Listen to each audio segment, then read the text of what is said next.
Good morning students. हम लोगों ने पिछले क्लास में कहानी पढ़ी थी लाख की चूड़ियाँ, जिसमें दिखाया गया है कि किस तरह से मशीनी कार्य बढ़ने के कारण, मशीनों का उपयोग अधिक होने के कारण लोग जो व्यक्ति घर से हाथों से जो कार्य को करते थे, हाथों के कार्य का महत्व किस तरह से कम हो जाता है। यहाँ इस कहानी में हम लोगों ने पढ़ा था कि कांच की चूड़ियाँ आ जाने के कारण, मशीनों से चूड़ियाँ तैयार होने के कारण बदलू काका जो थे, जो लाख की चूड़ियाँ बनाते थे, उनका कारोबार किस तरह से बंद हो जाता है। तो आइए हम लोग कहानी को आगे पढ़ते हैं। कहानी में अब तक हम लोग पहुँचे थे जब लेखक जो रहते हैं वह बदलू काका से मिलने जाते हैं। वहाँ पहुँचते हैं और बदलू काका बहुत याद करने पर उन्हें याद आता है कि यह वही बच्चा है जिन्हें वह छोटी छोटी लाख की गोलियाँ बना करके देते थे। तो फिर आगे पढ़ते हैं। कुछ देर फिर शांति रही। मैंने इधर उधर दृष्टि दौड़ाई। न तो मुझे उसकी मचिया ही नज़र आई, न ही भट्टी जिस पे बैठकर वो काम करता था वो मचिया नहीं नज़र आई, जिस पे वो लाख को पिघलाता था वो भट्टी भी उसे नज़र नहीं आई। वह पूछता है कि आजकल काम नहीं करते काका? काका बोलते हैं, नहीं लल्ला, काम तो कई साल से बंद है। मेरी बनाई हुई चूड़ियाँ कोई पूछे तब तो गांव-गांव में कांच का प्रचार हो गया है। कुछ देर चुप रहे, फिर बोले, मशीनी युग है ना यह लल्ला। आजकल हम सब काम मशीन से होता है। आजकल यहाँ पर सारे काम मशीनों से ही होते हैं। खेत भी मशीनों से जोते जाते हैं और फिर जो सुंदरता कांच की चूड़ियों में होती है लाख में कहाँ संभव है। लेकिन कांच बड़ा खतरनाक होता है, बड़ी जल्दी टूट जाता है, लेखक ने कहा। नाजुक तो फिर होता ही है लल्ला। कहते कहते उन्हें खांसी आ गई और कुछ देर तक खांसते रहे। मुझे लगा उन्हें दमा है। अवस्था के साथ साथ उनका शरीर ढल चुका था। उसके हाथों पर और माथे पर नसें उभर आई थीं। जाने कैसे उसने मेरी शंका भांप ली और बोला, दमा नहीं है मुझे, फसली खांसी है। फसली खांसी यानी कि जब फसल काटने के दिनों में भूसे के कण हवा में उड़ने के कारण जो खांसी होती है उसे हम लोग फसली खांसी कहते हैं।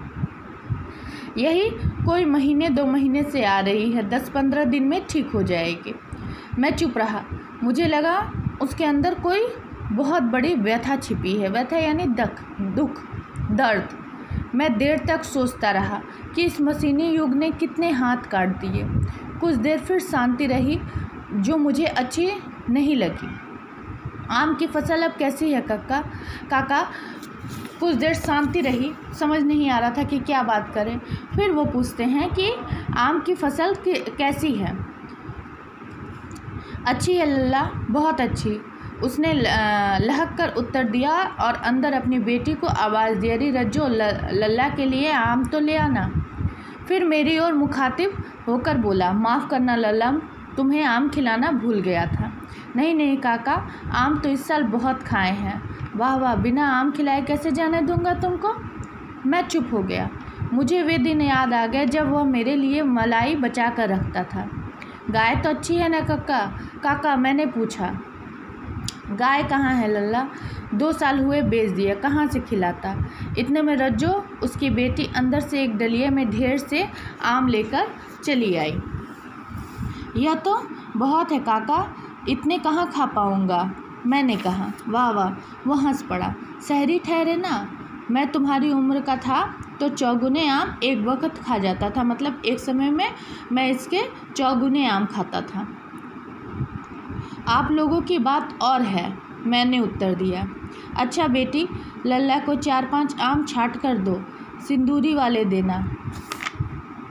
देखो लल्ला कैसे हैं, इस साल यह पेड़ तैयार हुआ है। रज्जो ने 4-5 आम अंजलि में लेकर मेरी ओर बढ़ा दिया। आम लेने के लिए मैंने हाथ बढ़ाया तो मेरी निगाह एक क्षण के लिए उसके हाथ पर ठिठक गई। गोरी गोरी कलाइयों पर लाख की चूड़ियाँ बहुत ही फब रही थी। बदलू ने मेरी दृष्टि देख ली और बोल पड़ा, यही आखिरी जोड़ा बनाया था जमींदार साहब की बेटी के विवाह पर। 10 आने पैसे मुझको दे रहे थे, मैंने जोड़ा नहीं दिया, कहा शहर से ले आओ। जो जमींदार की बेटी के लिए उसने जोड़ा बनाया था बदलू काका ने, उसे सिर्फ 10 आने मिल रहे थे, क्योंकि अब लाख की चूड़ियों की बिक्री नहीं थी। लेकिन बदलू को का स्वाभिमान यहाँ आहत होता है, इसीलिए वह जोड़ा बेचता नहीं है और कहता है कि आप शहर से चूड़ी लेकर आ जाइए। मैंने आम ले लिया और खाकर थोड़ी देर पश्चात चला गया। मुझे प्रसन्नता हुई कि बदलू ने हार कर भी हार नहीं मानी। उसका व्यक्तित्व कांच की चूड़ियों जैसा न था जो आसानी से टूट जाता। उसका स्वाभिमान ऐसा था कि भले ही उसकी चूड़ियाँ ना बिके, लेकिन वह समझौता नहीं उसने अपने हुनर के साथ समझौता नहीं किया। ठीक है, तो यहाँ कहानी समाप्त होती है। इसके शब्दार्थ आप लोग याद करिएगा। इसका हम लोग ऑनलाइन क्लास में टेस्ट लेंगे, ठीक है। और साथ ही साथ मौखिक प्रश्न के उत्तर भी पढ़ करके रखिएगा। जो भी आप लोगों को परेशानी होगी इस प्रश्न का उत्तर ढूंढने में, तो हम लोग अपने ऑनलाइन क्लास में इसको सॉल्व करेंगे।